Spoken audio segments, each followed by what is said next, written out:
desarrollada por todo lo que logró, por las grandes empresas que tiene, y Argentina está casi en los mismos niveles.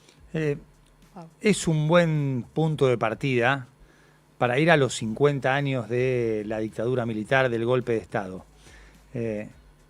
¿Cómo se ha movido la sociedad argentina luego, no digo desde el 24 de marzo del 76, pero sí desde el 10 de diciembre del 83 con la recuperación de la democracia y el gobierno de Alfonsín, en relación a la historia, a la memoria, al efecto y al impacto que ha tenido no solo el golpe de Estado, sino los 7 años de dictadura militar? No ha ido en una sola dirección. No. Ha tenido también una resignificación, no digo casi permanente, pero muy frecuente el golpe de Estado.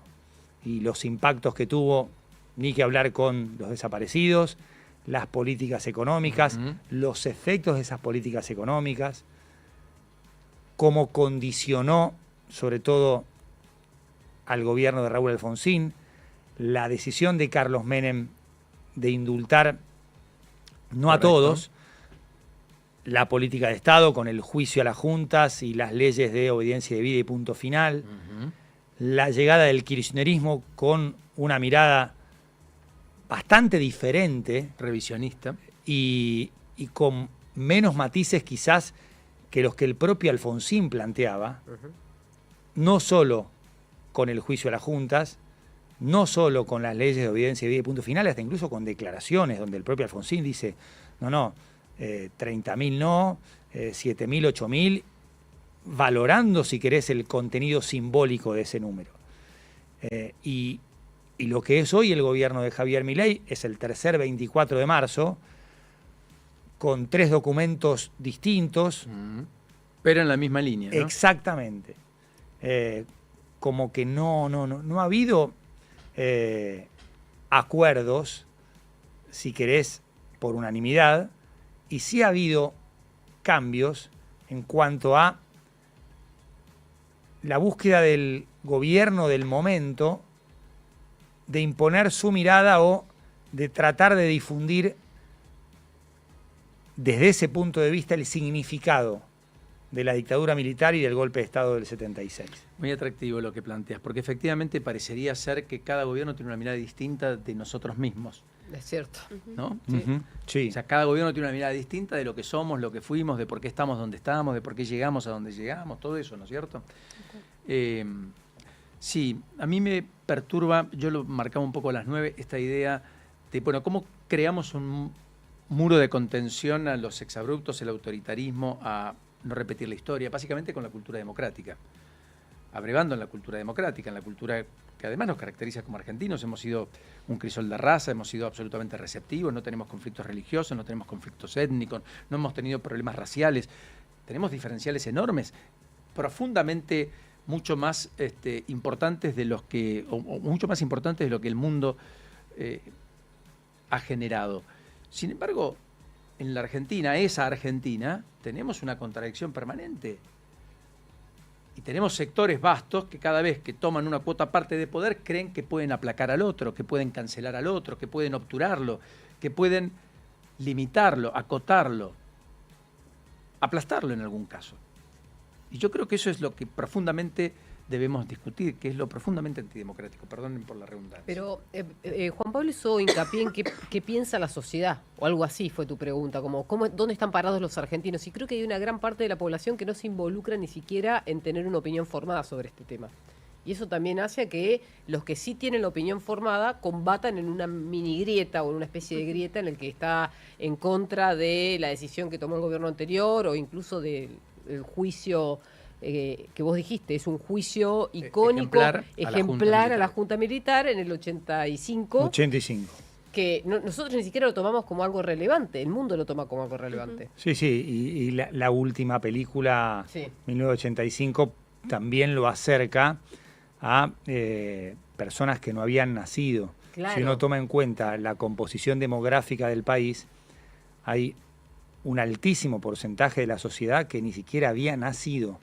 50% y el 66% no lo vivenció. 2 de cada 3 no vivió lo que ocurrió. porque yo al final del camino tampoco lo viví Claro, con no lo 49. viviste. Eras chico. Sí, Yo nací en el 76, en abril. Claro, yo nací en el 70, tengo sí, pero registros. ¿tenés memoria de eso, no? Sí, tengo registros porque yo acompañaba a mi papá Ah, a trabajar. Mi papá trabajaba en una empresa llamada Alfalube Petroquímica en Temperley, en la calle Colibadino. Y mi papá tenía una barba importante, una barba profusa. Que en aquel tiempo era observable. Claro. era un trosco en ese momento. Viajábamos en el Peugeot 404 celeste de mi viejo, yo en el asiento de atrás, y en un control policial me dejan solo. No, Y mi papá vuelve media hora después no. y le preguntaron qué hacía, dónde vivía, si militaba en alguna agrupación.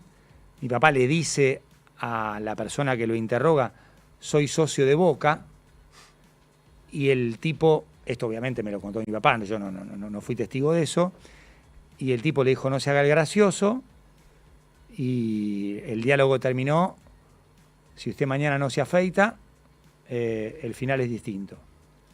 Y hubo una discusión entre mi mamá y mi papá no se quería afeitar, terminó afeitándose obviamente, y eso fue en el año 77, Claro. en esos primeros 3-4 años donde se producen la mayor cantidad de muertes y desapariciones.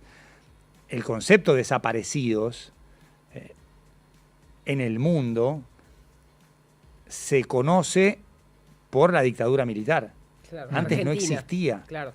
porque además había una cuestión vinculada y un dilema de respecto de la dictadura, y bueno, nosotros no podemos fusilar y no podemos acumular cuerpos en un lugar porque en un país profundamente católico, el Papa, que en ese momento era Paulo VI, va a reaccionar y nos va a poner a la Iglesia Católica Argentina en un rol de opositor. Después Paulo VI muere, viene Albino Luciani, Juan Pablo I, y también muere rápidamente y aparece Carlo Wojtyla, Juan Pablo II. Entonces la decisión de hacer desaparecer personas también tiene que ver con esto, de no dejar registro. Correcto. Para que no haya una reacción del Vaticano. Paulo VI fue un papa muy influyente. Y es algo que no existía en el mundo, el concepto de desaparecidos. Lo conocimos por aquellas que fueron a marchar a Plaza de Mayo con pañuelos blancos. La historia después cada uno la puede interpretar como quieran, pero objetivamente solo piensa en el costado humano, para los que son papás y están del otro lado, mamás, que un día te arranquen lo más preciado y nunca más lo vuelvas a encontrar, ni sepas nunca más qué pasó. Claro. No, la certeza de no tenerlo y la incertidumbre de no saber dónde está o qué pasó.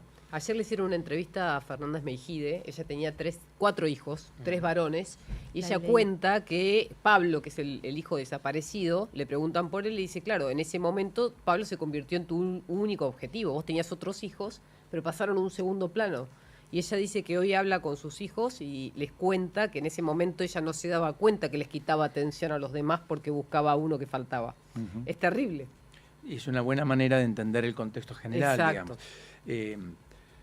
Bueno, yo creo que más allá de cómo se pare o cómo nos paremos frente al tema, el mejor antídoto es la cultura democrática. Abrevar en la idea de que siempre es con el otro, nunca contra el otro. Sí, y la historia y la memoria y conservar un hecho muy importante y transmitirlo individual y también a través de instituciones a chicos que no lo vivieron y que así como aprenden sobre 1810 y 1816, también contar con honestidad intelectual, con la mayor cantidad de información y de contexto posible, algo que realmente cambió la historia del país. Obviamente que es un registro mucho más reciente porque nosotros conocemos y tenemos recuerdos más vívidos y hay imágenes y hay documentos de los protagonistas de ese suceso que fue el golpe y el proceso que fue la dictadura.